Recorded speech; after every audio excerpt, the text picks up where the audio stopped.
It is time for Verbal Tap, the show that proves fighting is way safer than living outside the cage. This is a show that supports gun control. Sad things happened in Las Vegas, a place we like to train, a place we like the people, a place we really want to go back to and will, and Raph is a second home to. We love Las Vegas. Anyone that fights or knows about MMA or knows about grappling has a soft spot. And this is ridiculous. We support the people. We support action to stop 64-year-old assholes from having enough ammunition to fire at a crowd of people from across the fucking block, the 32nd floor, and could have just as hit anything else. Goes into a country music concert, the last fucking thing anyone needs while they're listening to music. And that's where we are. I'm going to throw it to you, Raph, because, we're going to try and clip away from this, but we had to address it. It happened at our fight capital, and that is an insult to LA. I meant that one as a slight jab. Raph, I'm going to flip it to you. Well, everybody, we get excited to do this show. We get excited to talk to you guys. What's not exciting is when you have something as heavy as this that begins your day. And I know that for some of you, you might have gone to bed, and I don't know how you would have, but you might have gone to bed with some of this news, and I feel bad for you who had to weigh upon with that. Some of you woke up, and obviously you're very affected by the fact that these individuals who choose to go to a Jason Aldean concert, which I believe is part of a larger festival of some sort, and you wake up and you're obviously affected by this terrible news. And first and foremost, I know these words are conjoined, and thoughts and prayers never feel like enough, but let's make it very clear that the individuals who are affected, whether it's family members or friends, it sucks. So then to try and figure out how we're going to make you guys laugh and do all this stuff, it's a little difficult without acknowledging it to some extent, because I think we all agree the loss of life is aggravating. I think there's a lot of anger that swells. And so for us, Kevin and I always say that within comedy, there's always going to be some elements of truth. So let's address some truths very quickly. Things that do bug me. And again, we'll get to talking about the whole MMA world. We've got some great stuff lined up for you. This is our 250th episode. 250. We're ready to fucking have a celebration for you fucking bitches. But instead, we start with this. So let's just address it, and then we can move on. When you talk about this idea, this is what really bugs me about our current climate that we have right now, is you see individuals who are bickering with each other over gun control, or the idea that it's not time to politicize, or whether we use the word terrorism or not. And all of these have pros and cons to them in terms of argumentation. But I'll give you some tips, just in terms of what I see. For example, while arguing for less gun control, one individual used the smiley face and crying emojis when referring to the fact, well, gun control has worked so well for cities like Chicago with tighter enforcements. And I thought to myself, what a fucking dickish thing to do. When you talk about gun control, you're usually talking about some form of life. And for a person to use these crying and laughing emojis, it's like, you can fuck off right now. This is not the time we really want to be talking about that sort of shit with that callousness. There's like a lot of families who were affected. There's Kevin, how many people were injured on this thing? Over 500. Over 500. Okay. So you have over 500, and then you've got the loss of life coming in close to the 50-60 region. 59. And it keeps sad. That's the worst part, watching it grow, which, yeah. It's aggravating. So when you see somebody address it in such a flippant way, or when they address the idea that, like, I wish there was something we can do. Our hands are tied. I wish we could do something. I know that many of you would like to refer to yourself, if you guys are gun activists, and you look at that and you say, I love them. And you say that, it shouldn't be a burden upon you. There's something weird about loss of life that really, like, it just fucks with you. And you think to yourself, like, it's strange that we don't do anything. So anyway, I know that some of you are listening to this and you can give a shit. Well, you can fast forward to the next part. We're almost But for there. us, it affects us. And I just really want you guys to understand that, like, if you aren't bugged in this by some way or feel like there's something better that we can be doing where it feels that we're numb on it each time it happens, I would really implore you to look at your choices. And more importantly, take whatever it is you're feeling as empathy or sympathy. And I really sincerely hope we have checked this with many of our friends. Many of them were safe, but many of those friends may not have friends or family members who were. So do what you need to do for your soul searching, but maybe ask yourself, are we doing the most that we can do? But I guess the weirdest part is, and I'll leave you with this, is that whenever we have these people who are talking about gun control and, bad guys are always going to get the guns, so if there was only a way we could stop them. If only. We seem so ridiculously diligent about doing anything else when it comes to people being angry about people taking knees, about people not doing shit on television the right way, Hollywood stars. Everybody's got opinions on those things. But when it comes to the shit that really matters, you can't politicize that stuff because it may not align. And Raph, it just seems a little wrong. What's either that? He was able to buy the guns because as a 64-year-old old-ass white guy, he was super savvy and could buy them on the black market illegally, or no one asked him when he bought his 21st rifle why he was buying it. No one asked the question. And but Kev, that's the bad on, guys are always going to get the guns. They're just always going to get it, and there's nothing we can do. By the 21st weapon, and by the 1,000th ammunition level, which isn't a lot, I understand. People target shoot, but 21 guns is a lot of guns. And but if I'll tell you this, right? we ask you why do you have that many, and you're like, I'm a hunter. It's like, what? You live in fucking rural Las Vegas. Never mind. You're probably not a very good one if you're a hunter, I guess. If you're a shitty hunter, sir. You get a bow and get some fucking aim and be a man. God damn it. But think about this. So where we were going to when this place was about to go, just in terms of recording this episode, you have an idiot by the name of Bill O'Reilly. And I know many of you don't even agree with him, but let's, for sake of conversation, bring up what he brought up, which is stuff like this is the vestige of having a Second Amendment right. Like, this is the price of freedom, which is, again, some weird fucked up way of rationalizing what just happened. So let's say this. I think there are many things we can agree on or disagree on, but I really get bummed out when I see good people affected by it. And I hope you guys do too. I think you do. And I think that's where we all kind of unite. One thing that we can say is this. We got the chance for Suited Magazine to write an article, and you'll see some from me. The UFC is going to give out $1 million to the family members who are affected. I know Syndicate MMA is doing UFC, a fundraiser, by the way, for the families who are affected. So they're going to have a fundraiser, and that is in Vegas. So props to those people. Give blood if you can. That's the best way right now. Let's all give blood this week. And directly help. Raph, I'm going to go give blood. I believe it. That's amazing. And I want to also say that the second best way is probably to call your legislator. And if you feel a certain way about whatever it is you feel about, let them know. But the most important personal solution for you guys I can put out there is simple and easy. When you get people like your blowhards, like your Bill O'Reilly, who say dumb shit, like this is the price of freedom, letting some crazies do some nonsense, it's usually time when you say no. It's usually time when you speak up a little bit more or make your voice a little bit more heard. And if you're not going to do that, then do the simplest thing, which is hug your family members, call your friends, and remember the most powerful tool we have against terror is unity. That's what I got for you.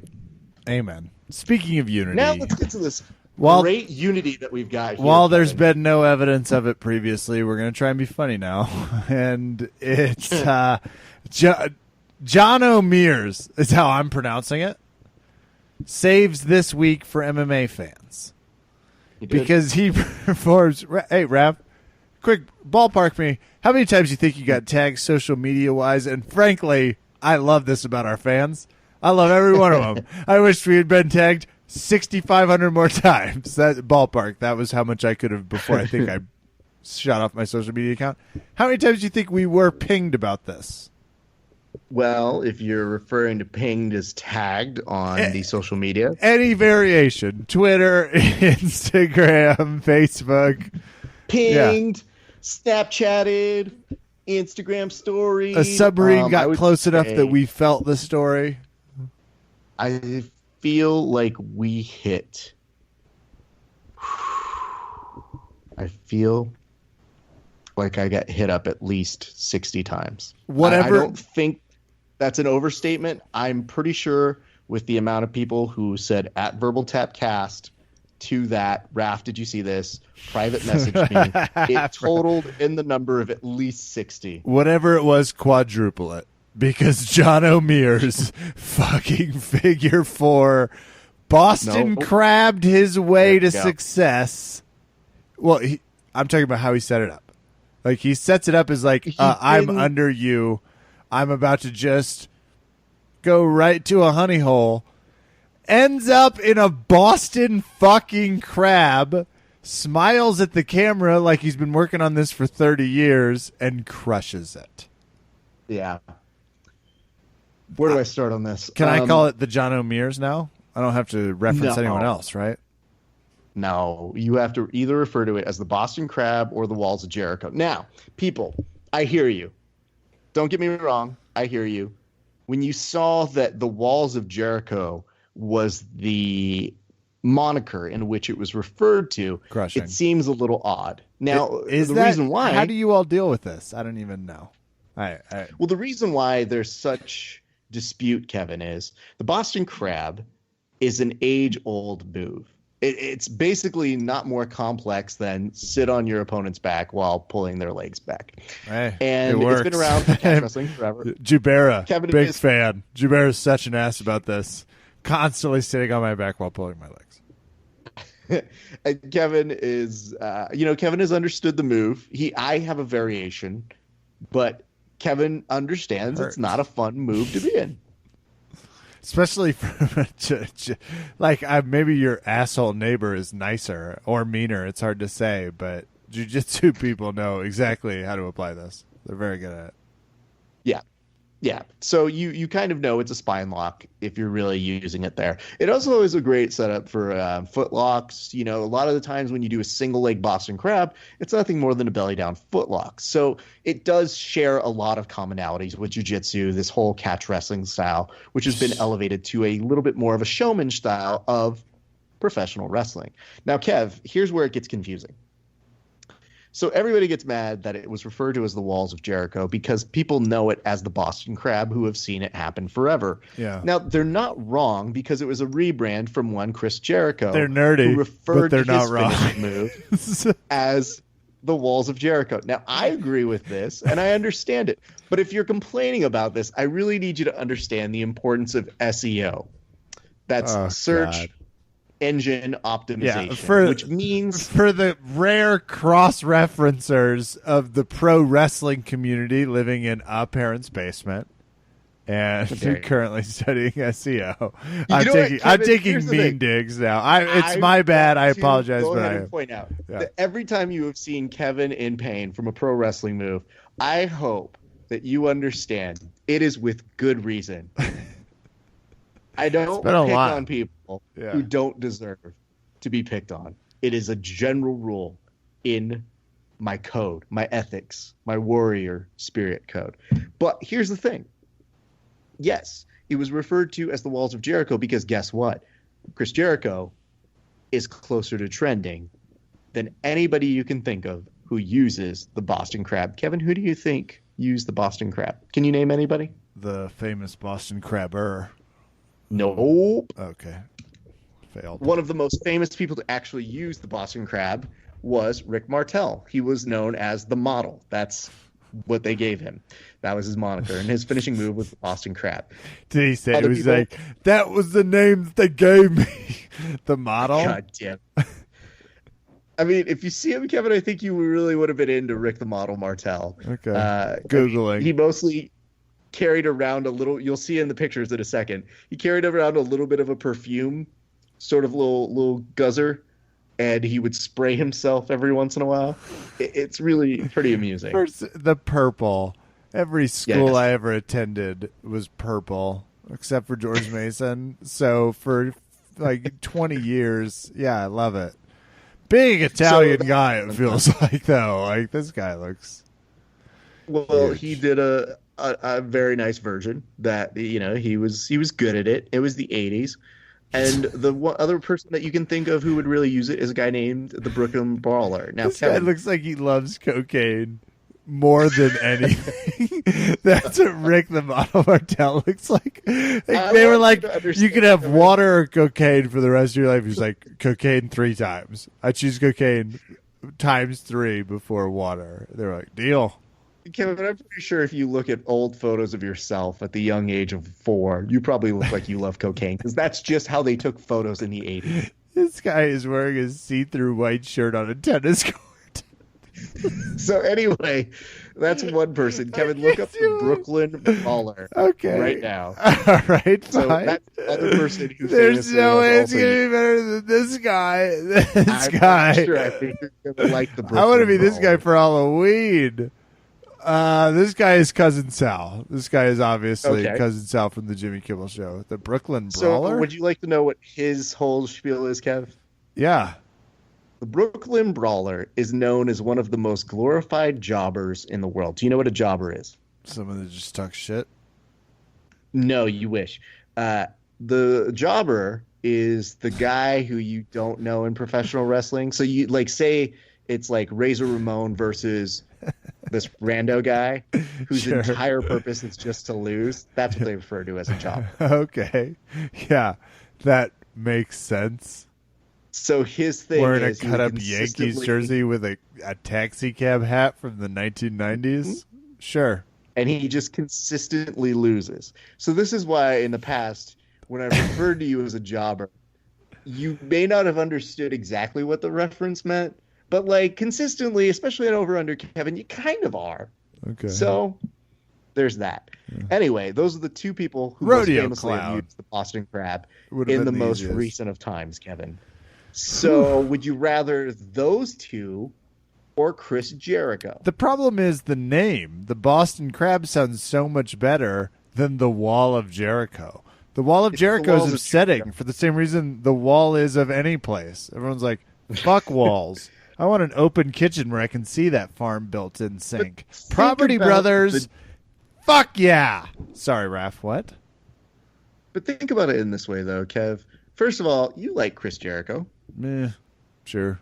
No? I remember No, his Chris hair Jericho's being good, not influential to me growing out my hair so much as, say,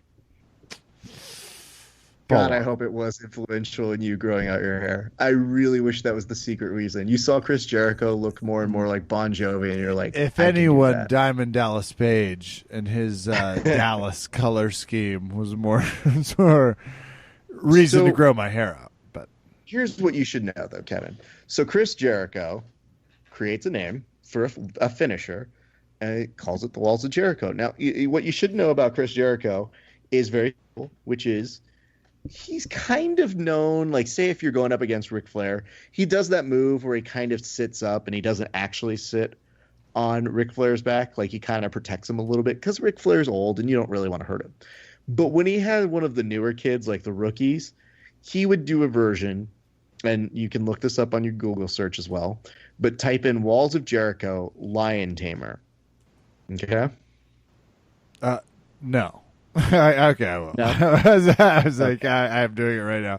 Especially if it's nearly as rewarding as the first guy we looked up. Walls of Jericho, Lion Tamer. Now, this feels like something I remember about.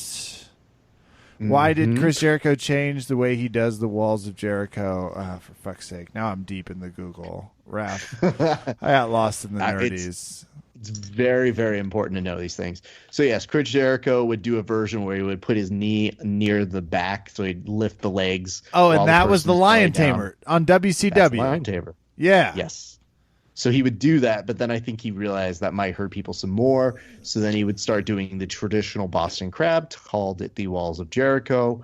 But when he applied it on the young kids, he would definitely, like the rookies, you could tell he was definitely like leaning back on it. So as an old guy, he went to the Walls of Jericho, which is a nicer version of the Lion Tamer. Yes. Cool. And I mean, depending though, I mean, Kev, if you're tuning in to get in touch with the world's least possible existent book report on former WCWC stars and their move evolution, you've tuned in to just the right time. Go on, Ralph.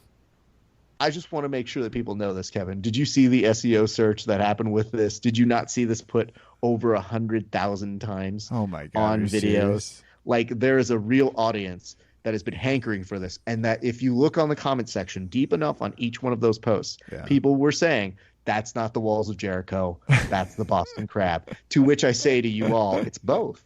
I thanks for solving that, Raph. Thanks for taking us down a 9-minute rabbit hole.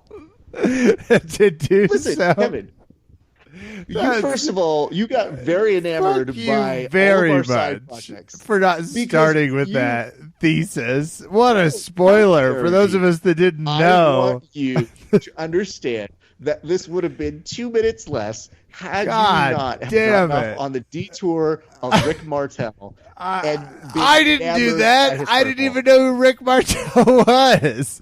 This was your road trip and your detour. It's giving you the history of the move and telling you how and why the things are the way they are. You know, Kevin. I'm glad we can legitimately fight on 250. The people deserve this, and every minute of this is real. And we have gone way off script. We have gone way off pre-show script by a factor of 3 because you're wrong. I'm right. The people know that, and you're just currently... Well, now I forgot what this whole thing started about. I'm going to go ahead and bring up something, Kevin. Yeah. I'm going to bring up the fact that you're salty for a couple reasons. The first of which is Kevin has been the recipient of a number of moves that hurt his back. And that's what you're setting up right now, but that has nothing. Go on. Talking about, have fun. I'm telling the people. Knock yourself out. Because I think it's important for the people to know that you were salty in part because you have taken your fair share of sharpshooters and Boston Crabs in our time of grappling. Is that not true? No, that's true. That's true. Okay. Okay, so that is why you harbor anger toward It's one of the reasons I'm salty. There are other reasons that should probably... well, let's stick on this one because we're going to get maybe to another one in a second. But Kevin, I would like to say that it's just going to get worse from here because your back is one of the few areas that we can injure now. That is true. Back's fair game. And frankly, if you don't mind us taking that for a little bit, super helpful.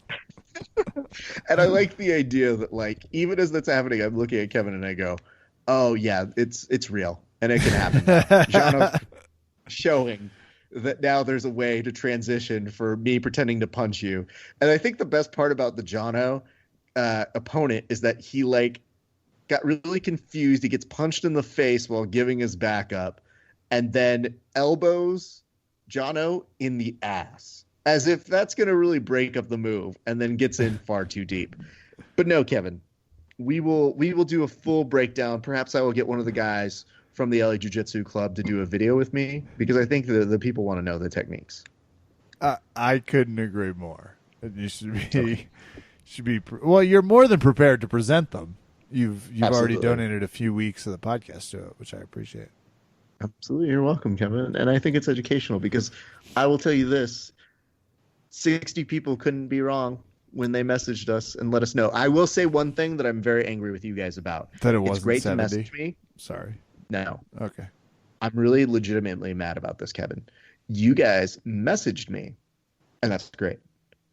but you didn't hashtag WWE BJJ. What the That, my fuck, friend, guys? has been my Come life's work. on. I had to go and hashtag it myself, like Ah. a commoner. Does anyone think before they just tag us for a Boston Crab business? I can't talk about that either. I'm not in a place Not like yet. this happens every day. You could have literally just tagged it yourself, but fine. But you know what? Maybe it will happen now every day. So this is episode 250. This is it, Raph. Do you feel like you know more, like more about your co-host? I don't know. Anything? I know when my co-host tries to divert, because there was a second thing I was going to bring up that made you really salty about. Not that I recall. And- I thought we were over the salty conversation. We were just skipping right to the next segment. The nice part about ESPN is it confirms the end results of certain games. Now, Kevin is famous, if you know the show, he's famous for talking a lot of trash, even when he can't back it up. And every year we go through this ad nauseum when Kevin says the following words, which are, my team is so good. I'm going to crush everybody in fantasy football. And if you really think about it and go back and listen to those episodes, because we're 5 years deep, people, Kevin is sounding a little bit more and more like Donald Trump every year because the language is very similar. If you really break it down, of you guys this year, my team is going to crush all of you. This is the year. Everybody knows it. Your ratings are wrong. It's my year. Your points are lying to you. Would you like to reveal the score, or should I? I mean, you would have to, because I can't seem to get it on my screen. Which I have it. It's right here. I'll screenshot it and I'll send it to you. Do you want me to do it so that way you can read it? It's really easy when I screenshot it. This computers, technology, it's come so far, Kevin. Fine, I'll pull up my phone. And I guess No, I just sent it to you. I just made it easier for you. Again, technology, very helpful, very new. I scored 128.1 points, and you scored 100. It's blurred out on the screen. 0.2 points. It's 169. I guess this is an R-rated podcast. We're just gonna say it. 169.2 for you. So if you're a math person, it's like a 20-point difference, something like that. It's, I think, closer to almost like 30 plus. Ooh, is it 40? Ooh, it's like 41 something. Kevin, what do you have to say to me, your superior, just in life? Just go. I mean, I don't appreciate what you're doing right now. I didn't appreciate what you did this weekend. And I didn't appreciate Julio Jones taking a sweet nap on Sunday's afternoon when I needed him to be catching touchdowns. So there's a lot of things that happen. Kevin, I thought that most people were supposed to take knees outside of the field during the national anthem. So I heard that too, but I appreciate Julio taking like the extra stance and being like, no, I'm not playing today. Metaphorically. So, congrats to you on what was just a razor thin margin of victory. Now, here's why it's a little like empty in terms of like how much fulfillment I can take from this. Kevin, were you or were you not already trying to preface me on Friday? No, I also was talking shit a week ago, which I assume we'll get to in this long drawn out line of questioning. What was that shit talking you sound like, Kevin? Why don't you start there? Take us back to I don't think that people need to hear it, Rap. It wasn't a topic of conversation. What were they saying? I just want to know. I guess I was just lamenting after week one that I had won and you had lost, and I thought that was amusing. I don't remember. I remember being classy about it. I don't remember anything else. I remember. This is. Correct me if I'm wrong, Kevin. Yeah. I think you were saying something to the effect of, "Hey, Raph." I was like, "What?" And you're just like, "What's your fantasy record right now?" And I was like, "Oh, I'm 0-1 right now. I just lost my first game." And you're like, "That's great. You know who hasn't lost is me." It's amazing to be 1-0. I'm like, it's the It first week. was. I was speaking from a pure place of honesty. And the dumbest part about this is like, normally my reactions are as such, where when Kevin goes this way is to like threaten him with physical violence. But the hard part about Kevin being not able to roll is I can't do that.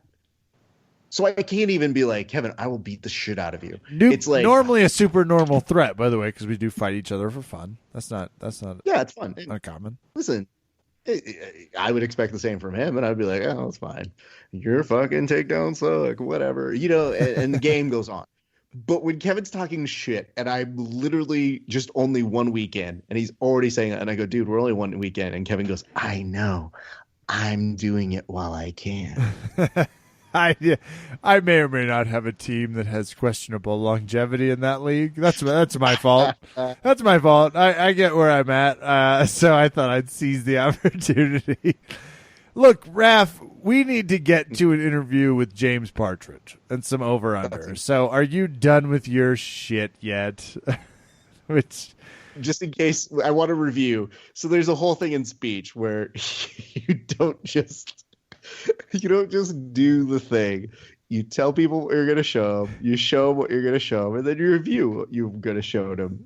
yeah. So I guess the first thing was So you want to review? guns, not great. Guns could use a scotch more regulation in the United States. That's our general position.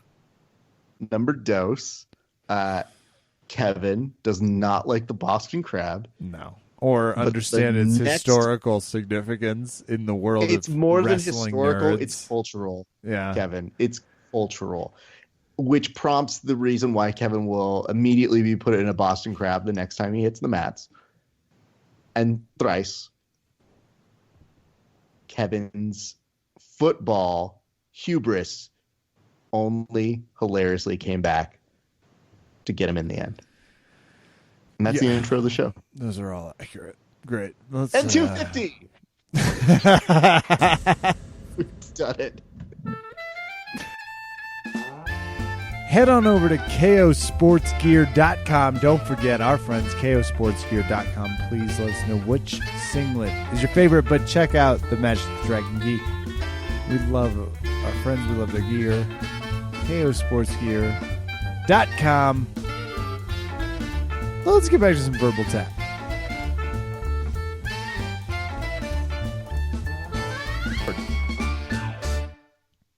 All right, Kev. We're at UFC, 216? Who could keep? Yeah. Oh, yeah. It's sweet 216th birthday. Yep. It's X many years old, which is a great notice for us. So, Kev, you've been on a winning streak, right? I've been hot fire lately, just beating up on Chicago. Any of the simpletons you've been putting in front of me, I have been quickly heel hooking, metaphorically, obviously. Well, I mean, you're not that good at heel hooking, but yeah, Kev, I think that goes without. Yeah. it may go without saying. In but I case think there's a it's new important to listener, yeah, I'm using a metaphor. say. However, I thought about this, Kevin. Where were you raised? Specifically, just outside Kansas City, in a lovely Kansas. Mm-hmm. That's like in the heart of America, the heartland, right? People tell me that. I've never found that to be. Yeah, that's right. And what are the like closest surrounding states to Kansas? You've got Nebraska, Mm-hmm. which sucks. So there's no reason to go there. Nebraska. You've got Colorado, which is amazing, and I highly suggest You're there now. relocating there. And you've got Missouri. The real reason, if you want a reason not to wake up in the morning, move to the greater state of Missouri. You'll feel that freedom every day. It'll be like, what do I want to do? Stay in bed. Or I guess you could retreat to Oklahoma, but I've never heard of anyone doing that ever. I know Lovato's there. Otherwise, I don't believe it's a real state. Okay, now that's interesting. You said Oklahoma last as if you knew somebody was on the line who could be the next participant of Over Under. Kevin, what if I were to tell you, Kev, that you've been on such a hot streak, I needed to bring a cooler. Somebody who's a brown belt, say about a buck 35, solid technician, good jiu-jitsu, grappling resume, all the things you aren't. He's never fought anyone that's an ADCC champion, right? He's never done that or anything. I'm not By going chance? to say anything. I'm going to let that speak for itself, but I'm going to tell you this right now. If we were to have a human being by the name of James Partridge, would you be interested in playing over under Kevin against him? Not at all. But too bad. That's the way the game goes. Let's go ahead and introduce our good friend, James Partridge. James, how you doing, sir? Hey, doing good. Okay, so you heard us preface your name. Kevin obviously brought up the fact that you might have had some kind of weird match with like a dude who was like tiny and then like became super big and then like did something at ADCC. Well, I believe he's referred to as the King is what he's corrected me once as saying. But yes, you famously had a match against him a long, long time ago. Where was that and how did that go? That was at the Honored Invitational. It was the second Honored Invitational in Austin, Texas, at their 10th Planet facility. And it went kind of how I thought it would go. You know, I figured I'd be able to come out and do some good stuff, but I thought he might get to my leg. At the time, nobody really wanted to take a match with him. And he was about 190. I was about 155. So I had a feeling, and I mean, he was a legit black belt and I was still brown. But I had a feeling, you know, if I took that match, I could really learn a lot and see how much better I needed to get. And at one point, he framed out on me, and I was just like, wow, you're the strongest grappler I've ever grappled with. This is scary. And then he just laid flat, and he played possum guard, and I did not know what to do. It really threw me off. Oh, I completely disagree. Having watched the match, I actually find I like what you did, which is you look like you were like, okay, I'll do what I would do, which knee on belly, and I'm going to start systematically trying to use his arm. I kind of, it cracks me up when people stall on that. You had that. Oh, fuck it. All right. Let's see what happens. Well, the way that I was looking at it is I have about 5 seconds in mount to get to a mounted triangle before he bumps me up and puts me in ashi or reaps through to the honey hole or whatever he was going to try to do. So I tried to get in the triangle, but I didn't think about the fact that the triangle would lead him into a leg lock too. So I had to defend the leg lock as he was escaping my weak triangle. And then he stood up and just honestly put one of the slickest entries on me. It didn't get a lot of props because of the possum guard, but honestly, it was a great entry. So, then he first of all, finished with the heel hook. I have issue with the use of the word possum guard hashtag in this whole thing. Do you know why I have issue with this, young? No. And I do need to say this because your name online, it's written not as James, it's written as Jams. Yeah. So it's confusing, but yes. So if I intersplice James and Jams, that's your problem, not mine. But Jams, when that happened, everybody referred to that as possum guard. However, my contention is everyone that I roll with, aka the world, knows that's what's affectionately referred to as raff guard, or pronounced in the Portuguese as half guard. Oh. Yeah, I've never heard it called that. I'm from Oklahoma though, so I don't know what you guys do over there. But over here we call it possum guard. Don't put that on everybody else. That's out just in me. the great country of California.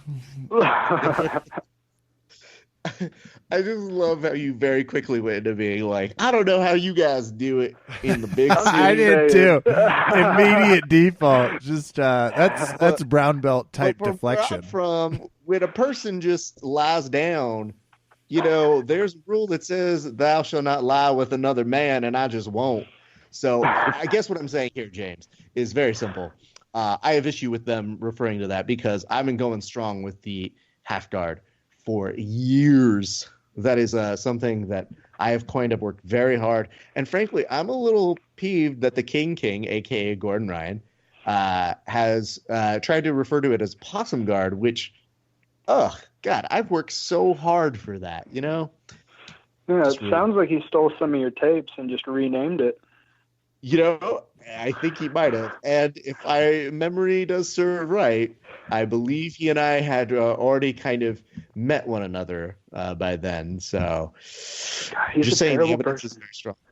Very terrible person who we're very glad took home a gold medal. Anyway, enough about Gordon Ryan because he's not on this podcast. You are on this podcast.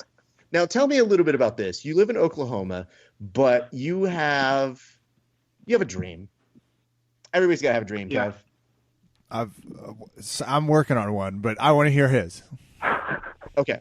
So I believe something is coming up very soon. And what is that thing, James?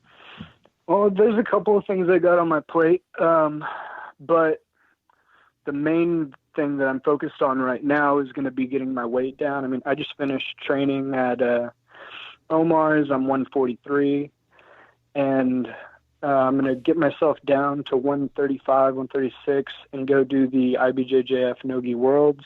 A lot of people, they know me as a sub-only guy, but as a blue belt, I actually got third at Nogi Worlds. I lost to a guy from Brazil, from Atos, on an advantage from 50-50, which I'm sure most Americans understand. It sucks. but this time I should be able to go back out there and stay away from that advantage. It was ridiculous if you watch them. I don't want to get into that blue belt. At least, hold on. At least you lost in a black belt way. I mean, that's got to feel good, right? Yeah, you know, big advantage point. You went down on your IBJJF sword, and I think people are always going to remember that. You do know that there is IBJJF bingo, and the free spot is losing by advantage. So it's a good start. So it means you're well on your way to becoming a real IBJJF or a pointer, if you would. But my thing is, though, Kev, I have a little bit of issue here because I want to help him out. I want to get people to help him make his dream possible. But then I started thinking of something. Kev, do I know somebody who's a brown belt who competes at roughly like the 135-ish division? Intimately, I think you know. Yeah, intimately. Who do I know? One Erica Medina. Mm-hmm. Dude, and it's tough because I love me some Eric Medines, and like he's my homie. But like, here's the thing: James is like probably a better friend to me, if I'm being honest. Now, James, be honest. How long have I known you? Not too long. I mean, like I think we briefly talked. Eric is not a great guy. I always hear he's a terrible person. So it's not hard to believe that I'm like a better friend. I've done a lot for you in the past. I don't know, 5 minutes we've known each other. Absolutely. So I guess what I'm saying to you guys is I'm a little torn. Do I go with the friend who treats me better, a.k.a. Jams over here, or do I go with the Darcy Knight? Kev, let's ask you. You know, okay, this is kind of tough, but I think this is, you know, you got to stick with the one that brought you because you are probably going to be a part of his training camp, right? I mean, I can easily be bought or sold. First of all, I've heard people say that about you more than a few times, and it's been uncomfortable in different situations. But I'm just telling you what my preliminary thoughts are. But I'm also about to take on Jams, which he owes a stripper that once terrified me in Topeka, Kansas, an apology for copyright infringement on stealing her name. So I'm sticking with the Medina. Which means that I always go the opposite way Kevin goes. So I think I have to, by proxy, go with James. Okay, but here's my question. I can't believe I fell for that, James, for our audience who may not be as familiar with you, tell us a little bit about yourself. We've obviously previewed the fact that you're a $155, but you want to go down to 136-ish. You want to play in the points rules of IBJJF, even though you're a sub-only guy. Fights like a wrestler. On it Invitational. You've also been coaching with our good friend Omar French. There's a lot of pluses in there. You've also participated at the Battle My Crew, which, by the way, not a dance competition. To the best of my knowledge. We can't stress that enough. We're going to get a lot of comments Where's the dance crew talk? It's like it was a different crew. We're sorry again, not that crew. So James, tell us a little bit about you for our audience who may not know you, and really sell your autobiography here. Yeah. So let's see. I was pretty much a poor kid. Didn't really have any direction. I was messing up, and I got into Triton Fight Center. I started doing MMA. Not gonna lie, I had a brain injury, so I should not have done MMA. That brought my MMA to a close after about 4 fights, because I just fell in love with jiu-jitsu while I was training for those fights. And my professor, Pete Wilhelm at Triton Fight Center, he allowed me to clean the gym in exchange for free training. And after a while of free training and getting to the point where I started as a blue belt doing little private lessons for free, I got the hang of private lessons. So I started doing paid private lessons, and I started getting ambitious. To be honest, before jiu-jitsu, I wasn't really an ambitious person. And Triton really just became this like new family, like it's a military style gym because my professor he's a prior Marine, and the structure just totally changed me as a person. And as a purple belt, I started having good success with the competitions, and they went ahead and made me their no-gi coach for the night classes. And that just continued to build my name so I could start doing more private lessons, more seminars, more paid tournaments like Fight to Win Pro and things like that. And after let's say I started in about 2012. I started training in the gi, and somewhere along the line made the switch to no gi. And I do both, but I'm mostly trained no gi because I have all these students in no gi now that I really want to focus on, students/teammates. None of them are under me.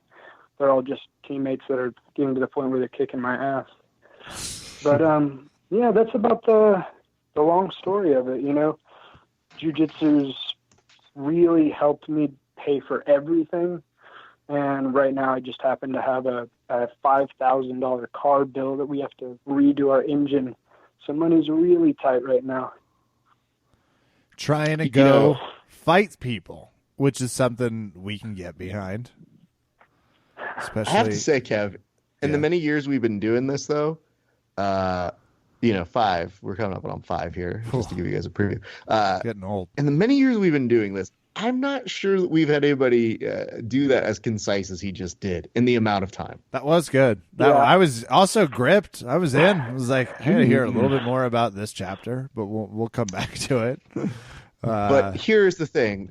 I feel like it's one of the, and I have to just ask for clarification before I can get to the real thing. You were giving free privates that then turned into paid privates at about blue belt level? Yeah, like a lot of my teammates wanted private lessons, and I was like, I'm not going to make you pay me. But then I started having people from my high school ask me for private lessons. So, of course, I'm going to have them pay me. And it got to the point where I was good enough and winning. Like, I beat my first, this is a humble brag, I beat my first black belt as a blue belt. So people really started getting interested in getting privates from me. And I still didn't want them to pay me, but they would pay me anyway. So at blue and then purple and then now brown, I have a decent amount of people that I do private lessons with. Some still don't pay me, but it's not because it's because they don't really have the means, and I don't really care about giving back. Like, I'll give back and do a free class or a free private lesson if I think the person actually needs it. You know what I mean? Yeah. Like, I'm not into wasting my time, but if I think I can help you and you don't have the money, you not having the money isn't a good enough reason for me to not help you if you're on my team, because you have to remember I was the kid that didn't have money that everybody helped, so now I'm just trying to give back and I'm still making money doing it. So it's good. All right. Well, you've convinced us here. So here's the thing. If you guys want to get in contact to give the monies, to donate, where can they do that, sir? You could just message me on Facebook, Jams Partridge, Jams. It's James without the E. And then Partridge, Partridge, Partridge. It's the partridge in a pear tree or the partridge family. And yeah, Facebook's probably the easiest way to get in touch with me. The Messenger, I check my messages every day. All right. Well, you know what? Now that we've gotten all the niceties out of the way, Kev, I think it's time we transition to the game of Over Under Kevin. Now it's time for another thrilling installment of Over Under Kevin.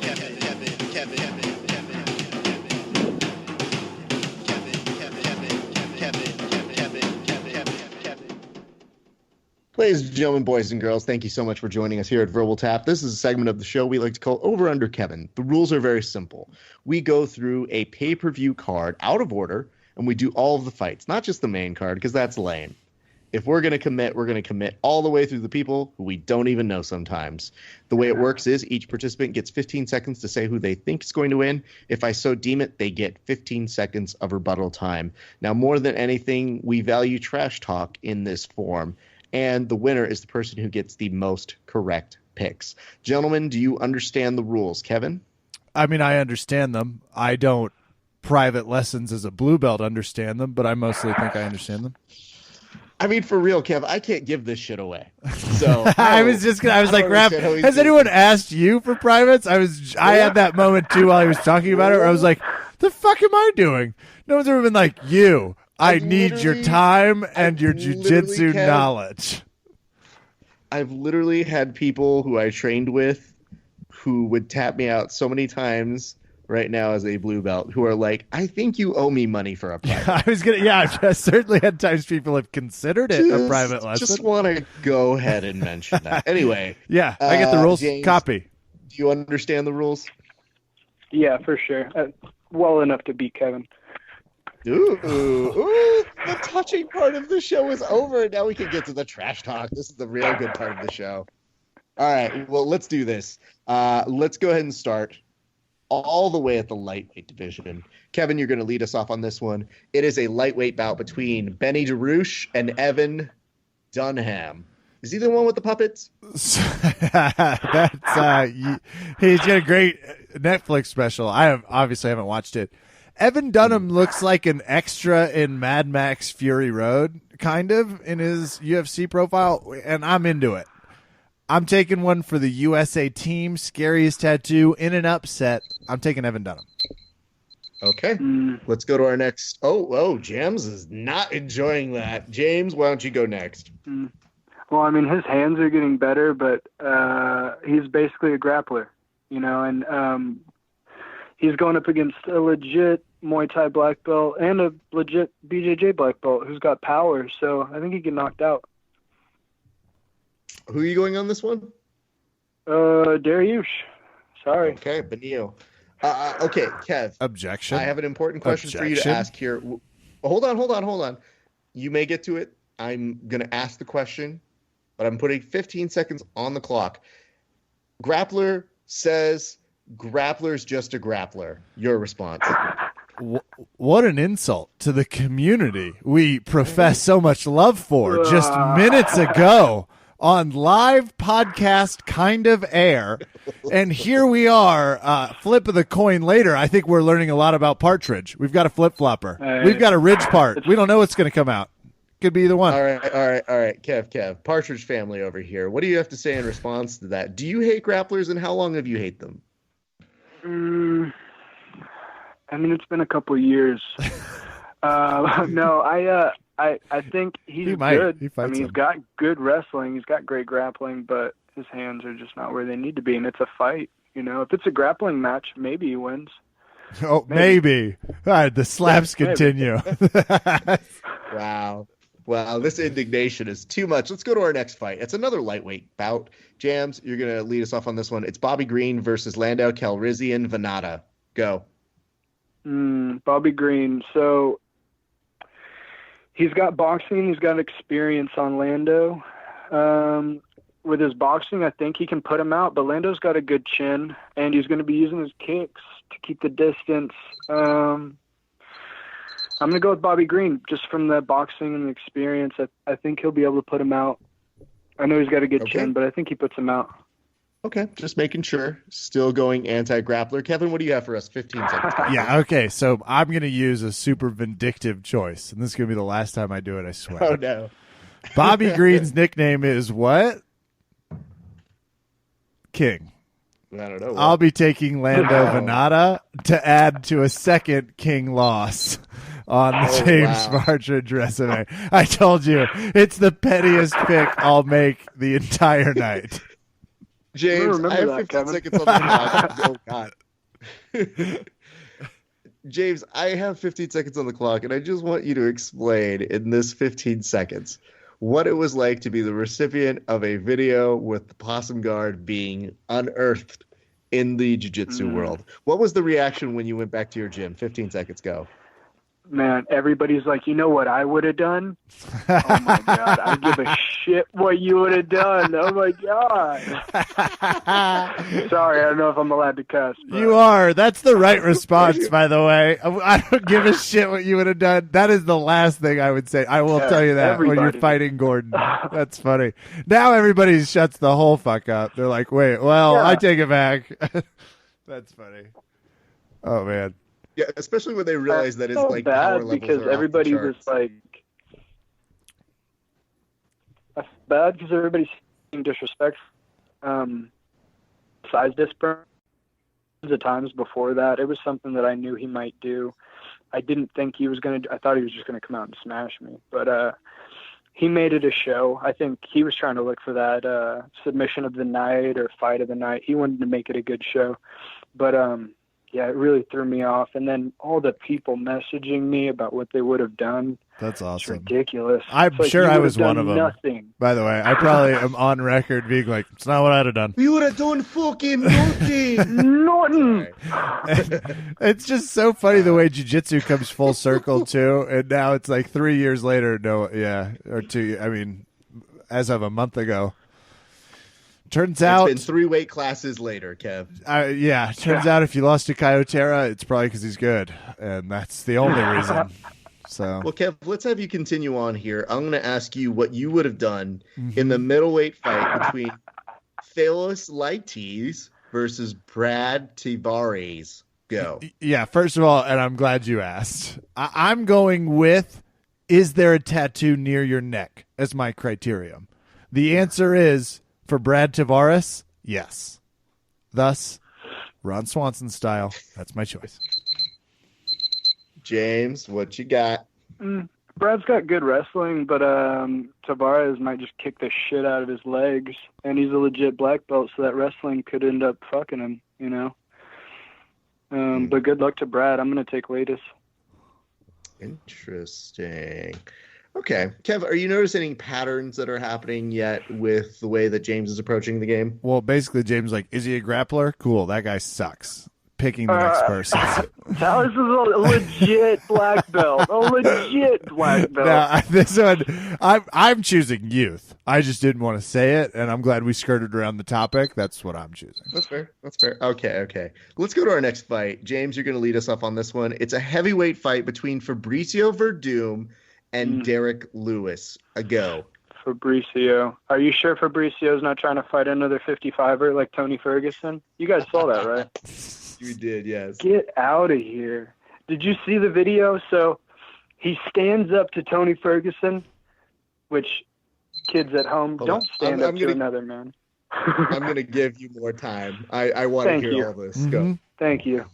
So kids at home, do not stand up to another man. First off, you should not be starting physical violence. But if you do, and the other man stands up, don't back up. Now you look like a bitch. I'm sorry. But if you stand up to another man and try to intimidate him, and when he stands up, you back up and flee the scene, you fucked up. Like, your man card is pulled. Don't try to punk somebody if you're not really about it. And first off, don't try to punk anybody. Like, he looked so dumb. Tony played it cool the whole time. Shut up before I ankle pick you. Like, he just played it so cool. I love Tony. Shut up before. So, yeah, Fabricio, in the match, I mean, don't get me wrong. He's got an amazing guard. And if Derek Lewis brings him down and gets in his guard, it could be trouble. Fabricio's got great kicks. He could stay on the outside and just kick the shit out of him. But I'm hoping Derek can finish him quick and not gas out. He's got power. So are you taking Derek on this one? I don't want to, but I will, because I really am mad at Fabricio right now. He could win. He could stay on the outside and point him, but I'm thinking just from him going after Tony, his mind's got to be out of it. So maybe he gets knocked out, hopefully. Okay. Kev. I have to ask an important question, and you're going to have to – I'm going to give you 20 seconds on this one. But this is a twofer. One, is James really just responding as a 155er? Is that clouding his judgment? It does feel like he has little guy like, shut up and get back in your 6'8", 290-pound cage, Fabricio. Like, no one gives a shit. Yeah, exactly. And so I'm gonna make my choice, Raph. Can I roll into this? Yeah. The Black Beast. Did you see that motherfucker ripping people out of a Houston hurricane? Not scared of a hurricane. Yeah. Not scared of Fabricio's increasingly flabbier. There, I said it on air. Also, be very clear though. If I have a major fight coming up, I don't know that I'm rescuing people. So, well, that's the difference between you and a good person. Ding, ding, ding. And this is the part where we lay into the host. I love it. Oh, it's going to be harder to talk shit on him from here on out, Raph. Listen, Jams. I don't really need a lot of shit here from somebody who can't decide if they want to be described as peanut butter or a jelly, a.k.a. a Jams. What? Under what circumstances did you find the name Jams to be the nickname that you wanted to go by? He visited a Topeka strip club, got the same wisdom I did, and was like, she says the truth. Yeah, I stole a girl's name. Yeah. Not just some girl. I will be very honest with you. I have refrained from putting Michael Jackson's hit single Jam on your wall no less than 7 times because I think when he says the word jam, it makes me laugh really, really loudly. Yeah, like I was telling you earlier, I really need to set the record straight because people are signing my checks with jams, and it's getting a little ridiculous. Like, come on, Cycling Pro. You did that. Like seminars, I'm like, guys, my name is not Jams. How dare you? Just because I go by it's my a certain fault, phrase. You just expect people to be a certain level of intelligence and just assume. You don't. Not in You 2017. expect people to be smarter than you think they are. You're right. Always They're just a bunch of dumb grapplers. Who he won't support if they become MMA stars. Transition to the UFC, you'll forget about which, it. Yeah. Let's go to here. It's a women's strawweight match between Mara Romero Barria Balala versus Kylandra Faria Barria. Go. Yeah, so battle of the who sounds more like a sports car on the main card that you're unaware of. I'm going to just go with my default, and that's to pick the fighter from Brazil, because I do Brazilian Jiu-Jitsu, and I'm not afraid of that like some people that I'm playing against. Interesting. Okay. James, who do you have for us? Is this the Pearl Gonzaga's...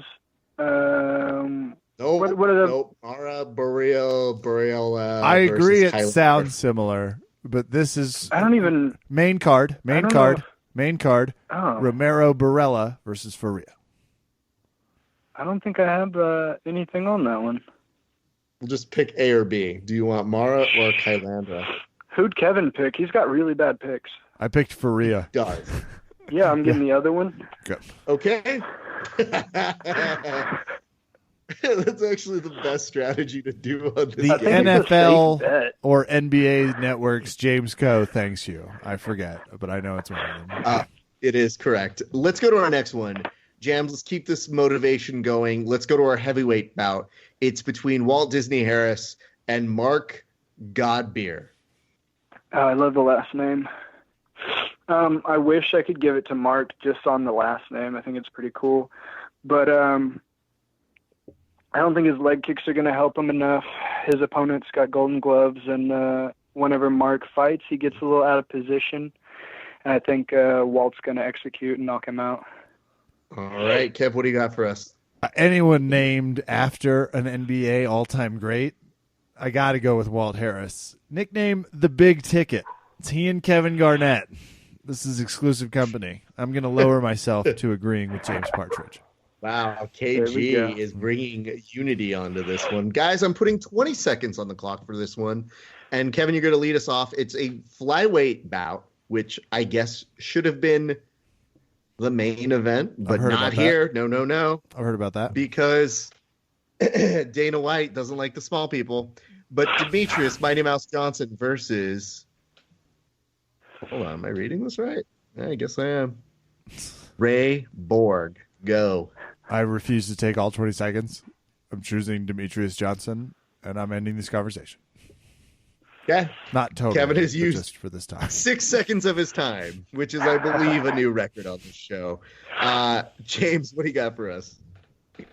Yeah, I mean, sadly, I have to agree. I think he knew I was going to pick this one, and he went with my pick, Demetrius Johnson.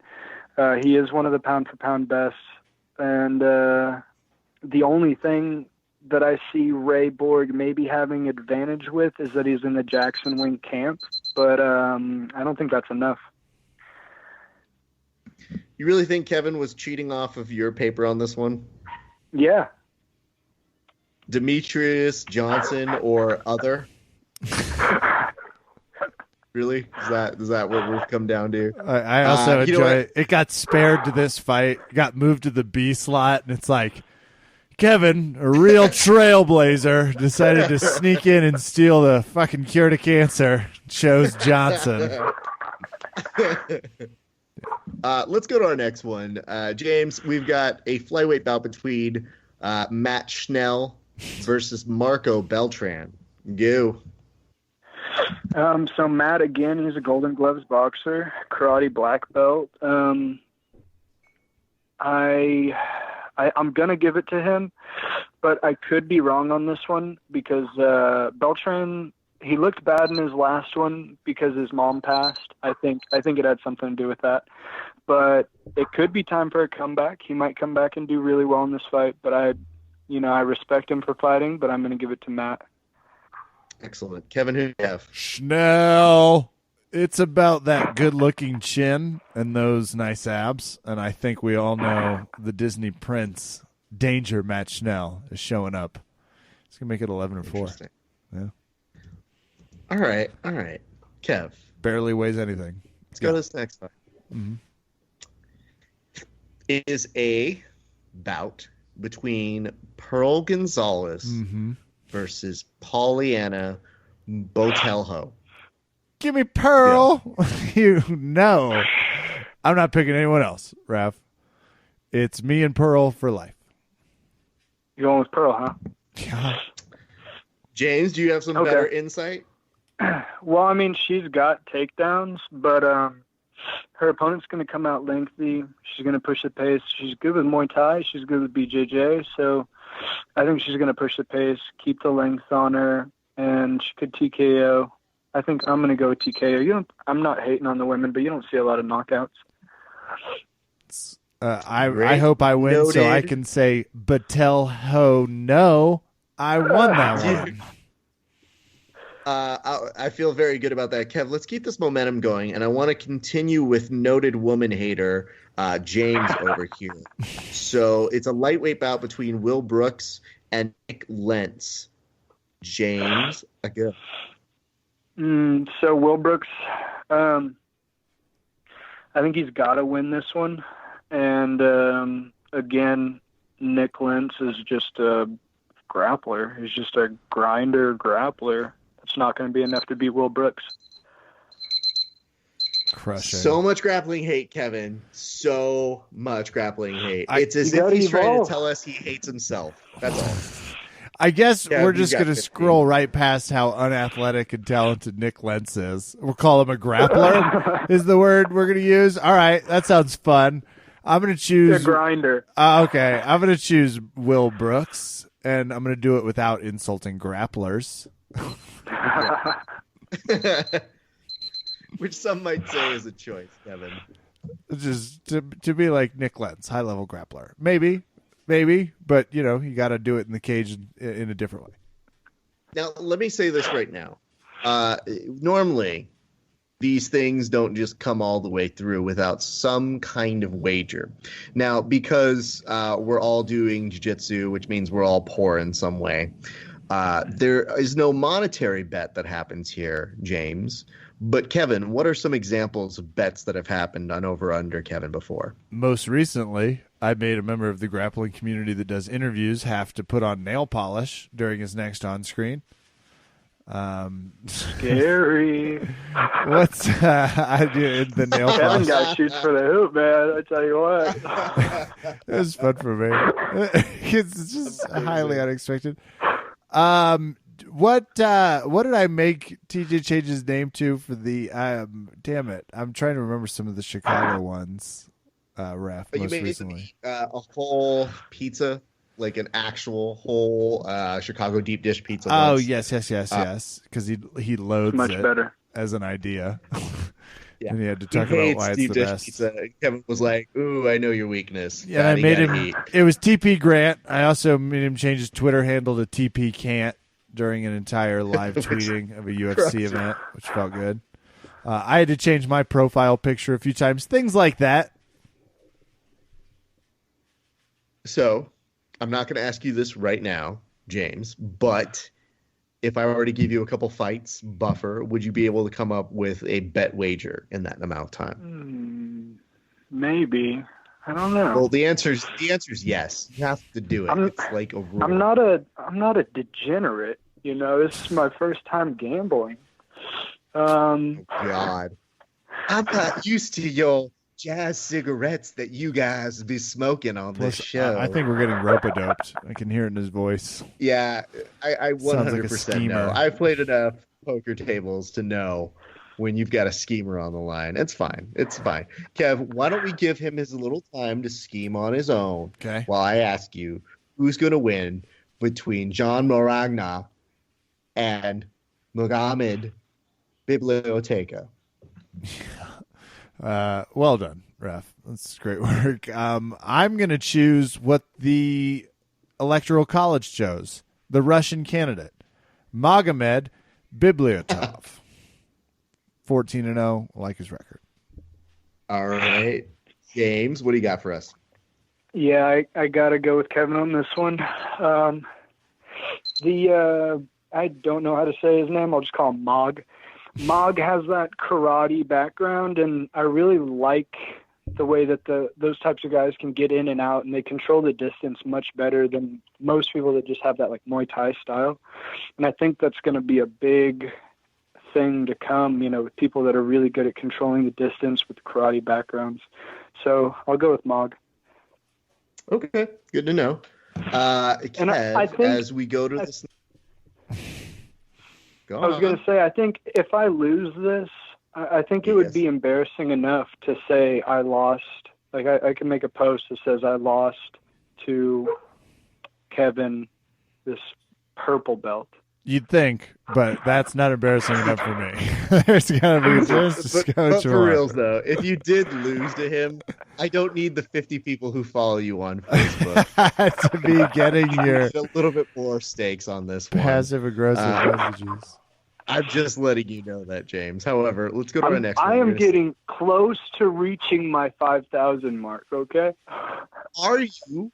Look at you. You're a big boy now. Oh, my goodness. It's all the shirtless photos.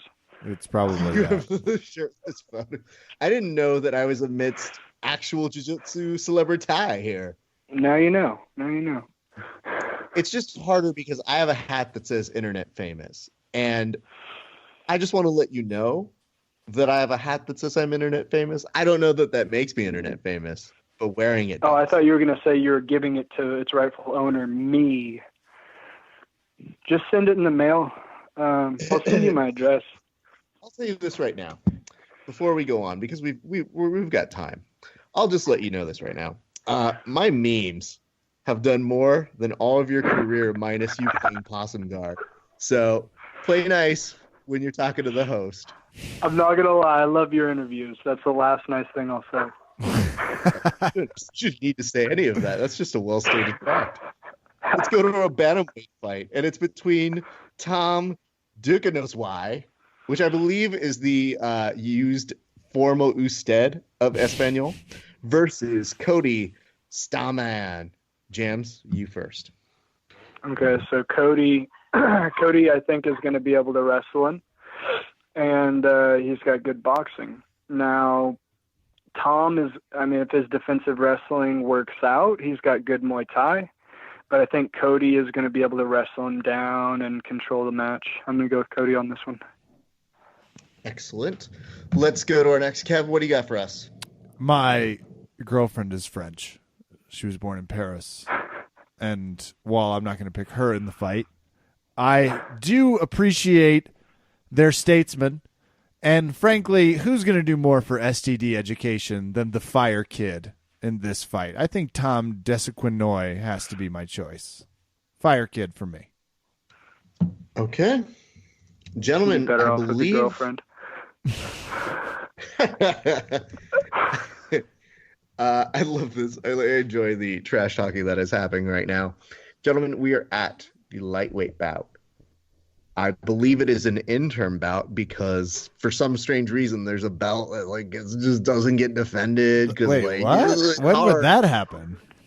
It's just weird, Kevin. Sometimes when you win a belt, you just kind of don't defend it. You say whatever the fuck you want. Floyd Mayweather is the current champion of this division, and I won't hear another word.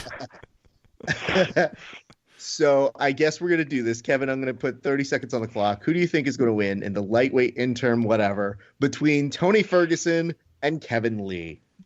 Kevin Lee's not backing down. The Motown Phenom is coming with some aggression. He's coming with a little less achiness, shall we say. I'm taking a spring-filled abs punch of the 25-year-old that I expect to maybe make some leaps here in this fight, and I'm looking forward to seeing fight. I'm taking Kevin Lee, a second big upset pick. Okay, interesting. James? James literally made the very own sound. Like, I'm crazy. Yeah, Kevin Lee's, he's good. Don't get me wrong. He likes to control people. He's powerful, but Tony Ferguson is on another level, in my opinion. He just makes people look bad nowadays. He's a beast. He's got cardio. He knows how to outwork people. And I think he's going to move around too much for Kevin to be able to control him. And, I think Tony is one of the only guys that I would like to see fighting Conor with, once he wins this, I think I want to see him fight Conor, but we'll see how that goes. I'm going to take Tony on this one. What about Khabib? Khabib can't even make 155, man. It's sad. Tony, Tony with his... Except what when about it's not a holiday or he doesn't pull out. Then Khabib is probably the best person for him to fight on a day that's convenient to Khabib. Well, I don't care about Khabib because he doesn't do jiu-jitsu. He's just a wrestler. And 10th Planet Tony Ferguson needs a title shot, in my opinion. I care about grapplers. I don't know about you guys. Hold on. You guys wrestlers? Here we go. Don't you even turn this against us. I will stop this podcast right here. We will turn it right around. now. I'm pulling it over. Kevin, yeah. I need time. Yeah, 20 seconds. I need to know this about our good friend, James, whatever the fuck he goes by on a given day, if he can't spell it right. You know what it was, Kevin? Here's what I've deduced for our good friend, James. He couldn't buy a vowel on the Wheel of Fortune, so he's been stuck with just one. He was like, Jams? I'm short the ability, Pat, to buy another vowel, so I'm just Jams Whatevs. I'm going to trade the A. But I guess what I'm saying to you is this. There are some inconsistencies happening with his line of argumentation. First, he hates grapplers. Then he loves them. Kevin, I ask this to you. What's the deal with that? I know. I'm about to elect him president of the United States. One more transition away from a previously defined stance, and I'm going to struggle. Though I also respect his gamesmanship, because like at Jujutaka, it's like, I've been trying to pass for 15 minutes, and now I'm going to try and heel hook you. So I could go either way. You got to evolve. You got to evolve. You just got to. And can I actually take a quick moment? I believe Jams from Topeka spelled it with a Z, so apologies. Apologies all. Ref. Interesting. James, do you have anything to respond to with any of that? I got nothing for any of it. I don't even know what he's talking about. That's some Topeka, Kansas shit. I like that now. You can tell we're getting to the end of the podcast because James, he's gone the full route of being like, I'm just a Southern boy. I may not know much about your fancy cities. But I'll tell you one thing. Kev definitely is a slow human being. Well said. All right. Well, we've gotten to this point now where I'm going to ask you what the bet is. But the way that we have tiebreakers for this is we say performance of the night and performances of the night and fight of the night. So they used to have knockout and submission of the night. No longer. They usually give out 2 performances of the night and a fight of the night. These are our tiebreakers. So I will start with James on this one. What do you think will be the 2 performances of the night? So I would say fight of the night goes to Tony Ferguson and Kevin Lee. And then I would say performance of the night, if that's just like who's the most dominant, then that's going to be Demetrius Johnson versus Ray Borg. So for performances, they're just the individuals. So you're saying DJ's going to pick up one? Give out 2 DJ's, I have a feeling he's just going to smash out Ray Borg. I hope he doesn't try to be, super cautious because he's going for a big win. I'm pretty sure he'll break a record if he wins this. So that alone, with him breaking the record, I think he deserves something, but I think he'll be able to hopefully put out Ray Borg and get himself some extra cash. And then if not, I'd like to see Tony Ferguson get it because I really think Tony's going to show out and make it just look like he's on another level. So you've got DJ as one of your performances of the night and Tony Ferguson as your second? Yes, sir. And fight of the night was? It's going to be Kevin and Tony. Fight of the night, I think Tony and Kevin. And Kevin, don't steal my picks. Don't worry. Just don't even worry. This is easy. Well, first, I'm going to go with Will Brooks as a choice. Then for my second performance of the night, Kevin Lee. Fight of the night, Verdum Lewis. Okay. All right. Now here's the thing. James, we've given you time. We've allowed you the opportunity to think about who or what or how or why you would like for the bet. Do you have a bet in mind? Because we defer to the guest first. I have no idea, man. I have no clue. I gave you 3 fights to think about this. I thought it was bad enough to mention a loss to a purple belt. You know how hard that is for a guy like me? I don't like losing to purple belts, man. Well, then I have a lovely idea, Raph. Okay. For a bet. I'll hear your idea. I'll hear your purple belt idea, sir. Thank you. 2 minutes on the other's belt as a genre. So if I win, I want a 2-minute soliloquy on why purple belt's the best belt there is. And if he wins, I'll do one on brown belt. I don't think either of us feel like that's true, which is why it's great to just have to give a quick 2-minute convincing speech. I can do that. I mean, Hold on. I have stakes that I would like to raise, Kevin. Okay. This is important. We're not trading. I don't have that kind of skill, Ref. I thought that first too. I love your idea, but I didn't think that was a good, I wanted to say this because I think it's important. But did you hear at the beginning of this conversation, Jam says that he gets up in front of a class and he teaches them. Don't you think he would have to recite that to his class that he teaches? Oh, that would be fantastic to get to see a quick 2-minute on my purple belt. It's easily Both classes or just my just HQ one. at Triton? No, Okay. just one. We're not crazy. We just want to see it in front of one class. Quick. Hey, I owe this to Kevin. Here's why purple belt's the best belt there is. Nope, you cannot say it is. Oh, I owe just, this to Kevin. just a 2-minute soliloquy on the purple and there belt. needs to be a video of it. Love it. There's going to be some jealous blue belts, but I think I can do it. I think there's going to be some jealous blues, some jealous browns, but I can say something in class about purple belts. I'll make it more about the color. So I like about this in the- turn, and in part, I'll do a 2-minute puff-up video about why he's clearly going to win that division Yeah, at No Gi Rolls. it's going to be cake. It's going to be cake. Puff-up. Cake. I like this. Are we on an accord, gentlemen? We have an accord. Yes. I don't really care. Excellent. I'm not losing, so it doesn't really matter. But for formalities, yeah.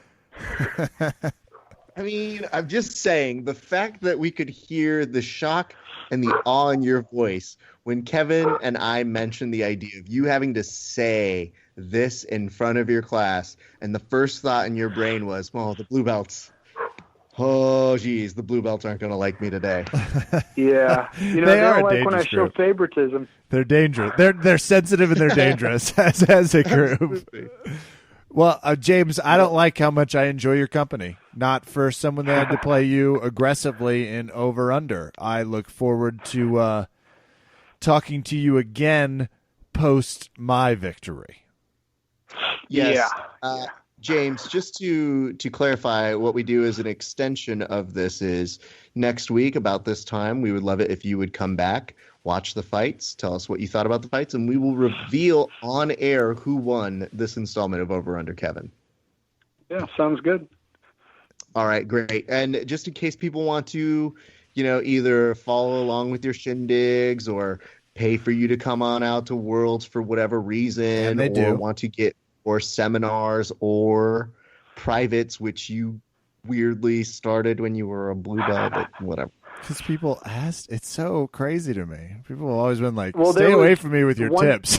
So to One get. thing that was a big factor in that was the leg locks. Like for a while, I was really big on the back and the darce and stuff like that. But I actually tore my meniscus in like 2000. My first blue belt match, I got heel hooked in the gi. It was kind of bullshit, but it is what it is. So I tore my meniscus, and I had to focus on leg locks, and there weren't really leg locks around me in Oklahoma. So like that was really where a lot of people wanted private lessons, blue, purple, and now brown.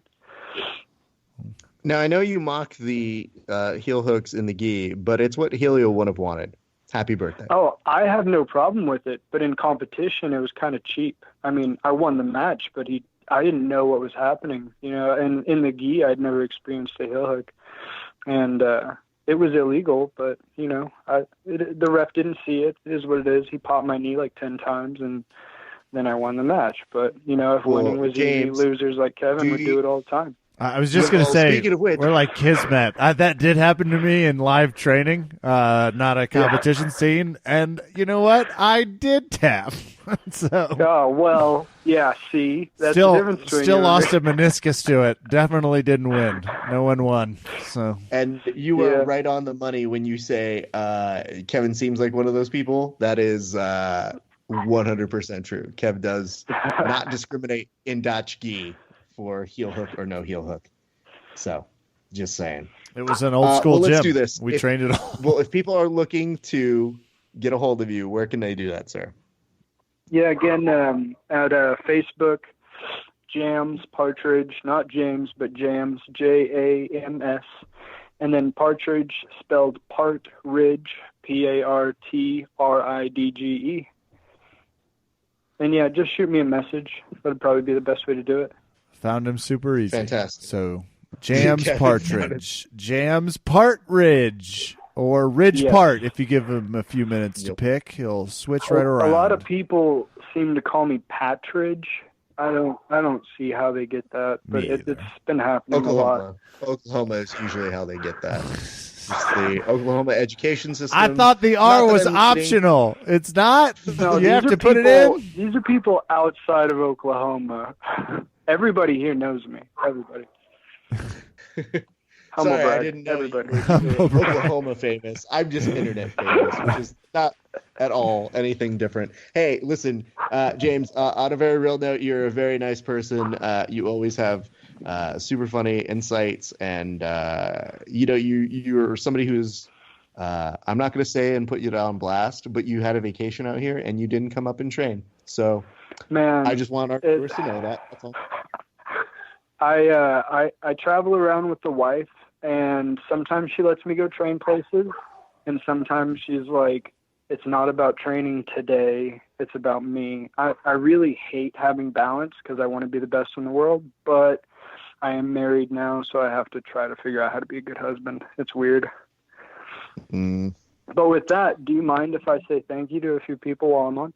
Please. Absolutely. Yeah. You can do that. We're going to charge you per person you mentioned, but go on. Moment. So first, obviously, I got to thank my wife. She supports me through all this. And I know it's not easy because I am obsessed with jiu-jitsu. Like whenever you said I broke it down pretty well, Marina hates when people bring up jiu-jitsu because I will talk for hours and hours, and most people are not that into it. But thank you to Marina.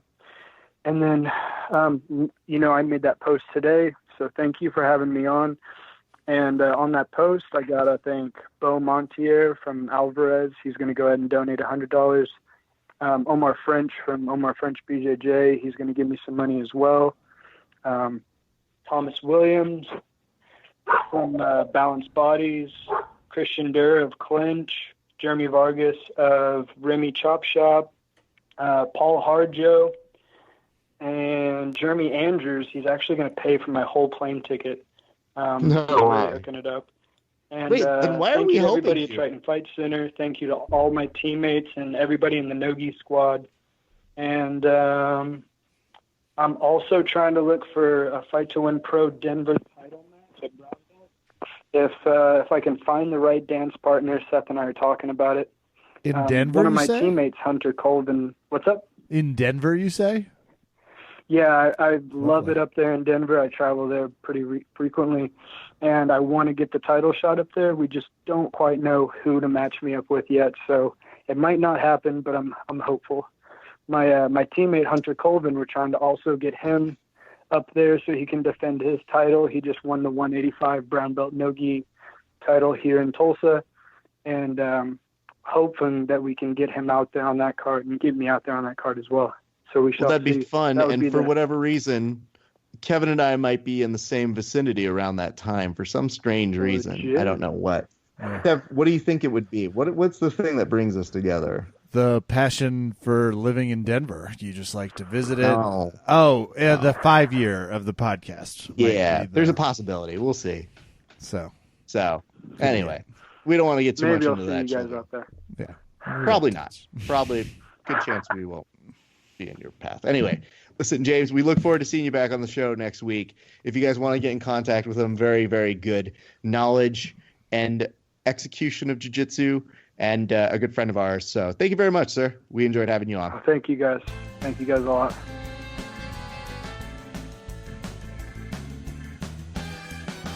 Raph, you know that Ace Ventura, When Nature Calls portion, when he has to go fight that tiny guy that gets out of the backpack with the spears?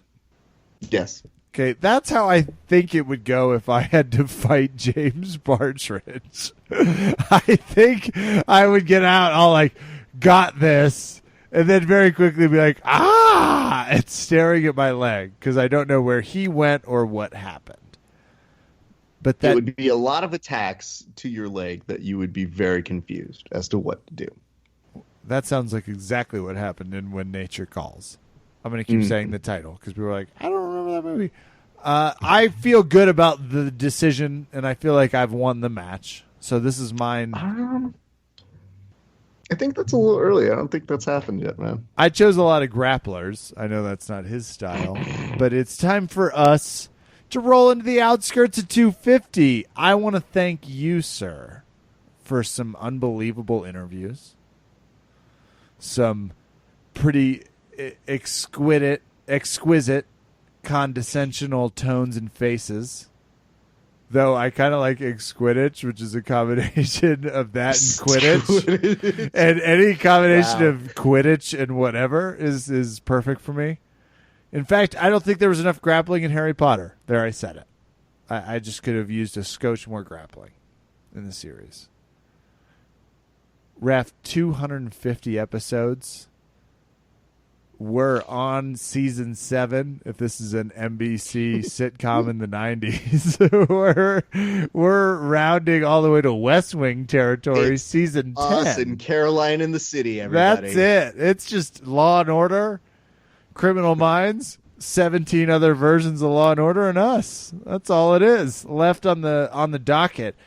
So it's a great sign out for 250. It's been a lot of fun. Ready to get cracking on the next 250. That's where I stand. Well, thank you, Kevin. That's very nice of you. I've learned a lot in my 250 episodes. Not from my experience. You've learned 1 to 3 things, and it's mostly about just working a lot more. That's all I've seen. Yeah.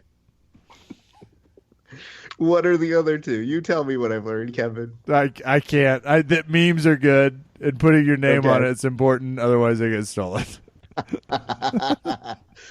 Is that 2 and 3 or just 2? That's 1 and 2. 3 is that you like to grapple, and I'm pissed off that you don't get. You just never take a break. You just roll right through it. Yeah, it's probably my detriment, though. I think you have been injured. I think you have torn an ACL. You're just like, next year. It's very possible that I tore it and I thought the only prescription for this is more cowbell. More defense. So I just kept doing it. I just got to learn the defense for that move, and then it won't be a problem. That would be a super funny solution to heel hooks. Absolutely. And you know what the nice part is, Kev? When you do 250 episodes, as if you haven't done them too, although I guess, you know what's weird? I guess I've never thought of this.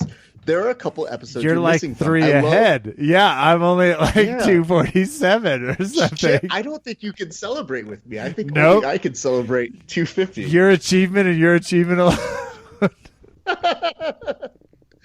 Wow, what a great episode for me so far. I just want to say thank you to everybody who wasn't Kevin, who's been with me here for all 250. You're the heroes. You're the real heroes. I don't know, man. You know what's really nice about doing this show is you think of something at the very beginning of the day, and then you can say it. And again, if you live through the very beginning portion of this podcast, you heard us talk about gun control, pro wrestling, and maybe just a little bit about fantasy football. And I know that you can go listen to other podcasts that might stay on topic, but fuck those guys. And second of all, if you listen to what is it? What's the one with the girls where they yap about the murders? My preferred murder? I prefer my preferred murder. It's my afterthought murder? No, my favorite murder. Yeah, you're right. That is my favorite murder. My favorite thing about that show is bitching about how they don't get to being on topic for 9 years. They spend most of their time just getting there and doing everything but the murder. And then at the very end, they're like, oh, we should talk about a murder. Whereas at the very least, we're a little bit more on topic. So give us that much credit.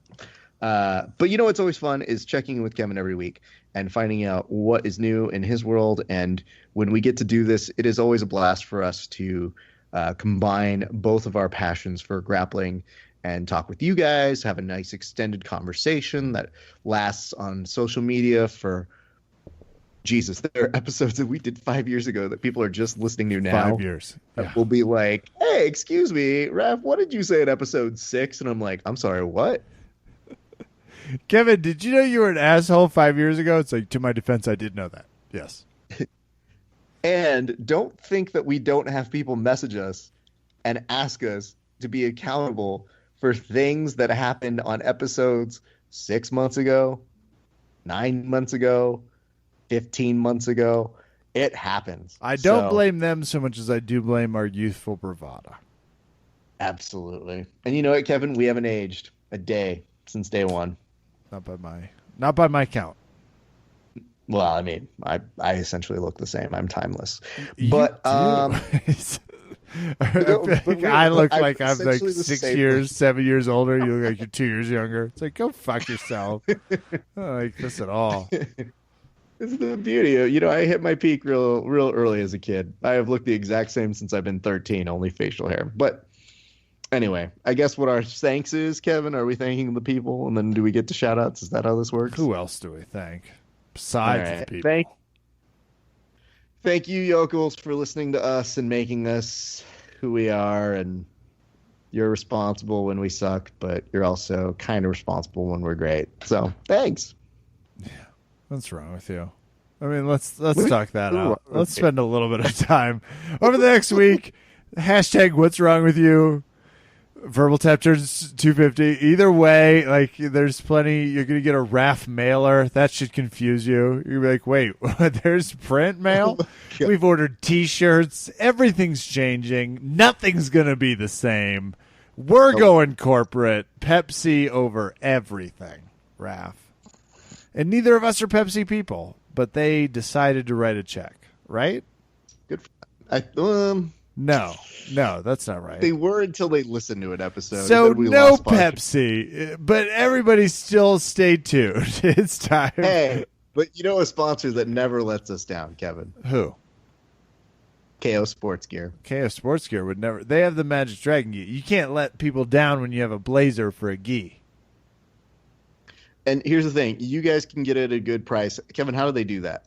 Just go to kosportsgear.com.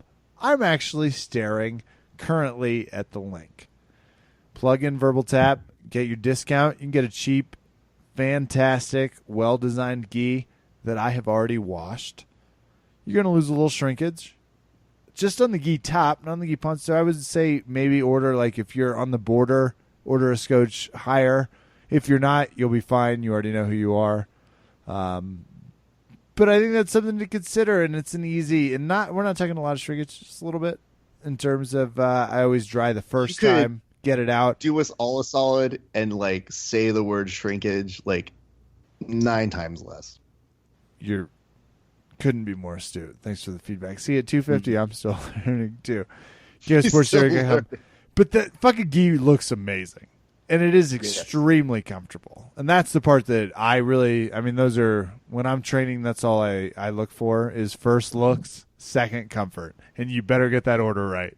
By the way, it's not the other way around. I'm not like, is this comfortable and functional? I'm like, how's it look?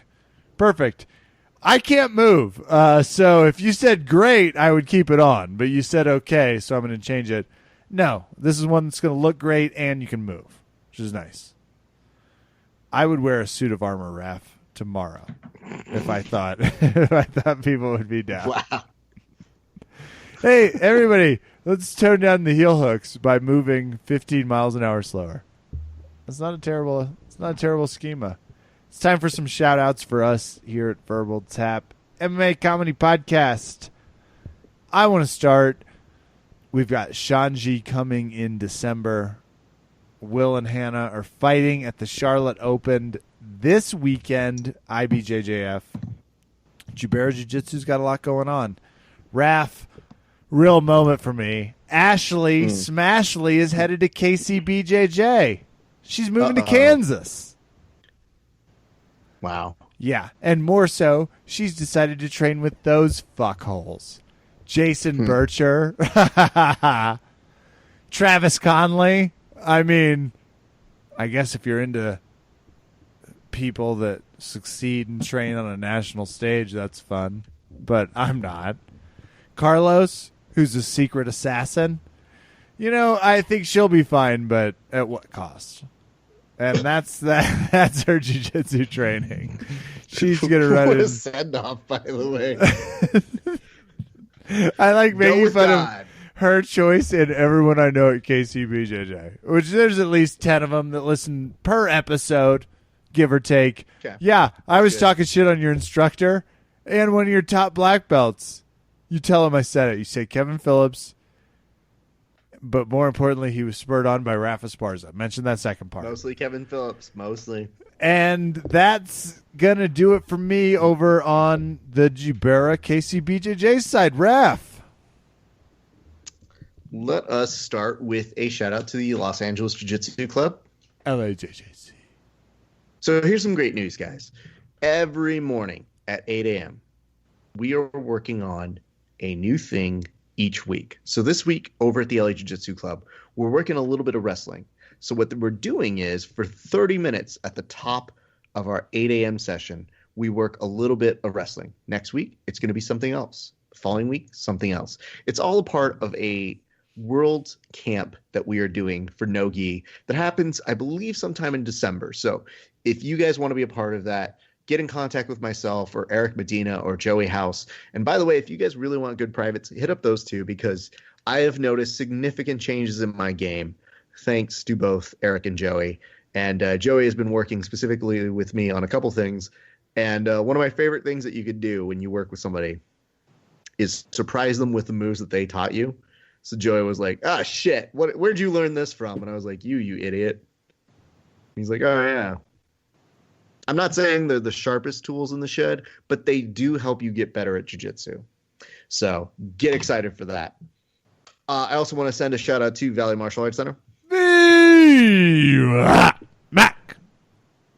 It's been some great stuff going on down that way. Everybody's been superb. And let's see. We've had some nice promotions come up. So congratulations to everybody got some nice promotions. I believe there's a tournament coming up, you guys. If you're looking for a tournament, and I don't know that you are, but for whites and blue belts, and let's be specific, not just white people, like white belts and blue belts. There's a tournament, I believe, December 10th at Valley Martial Arts Center. You can look up more information at valleybjj.com. Or is it, that's not right. valleymac.com. Yes, Valley MAC. I knew it was one of those two. Go look up more information. You guys can sign up. We make it affordable for all to participate. So get on that if you guys are looking for some great competition. And I guess I want to say thank you to everybody who's made it a stellar week.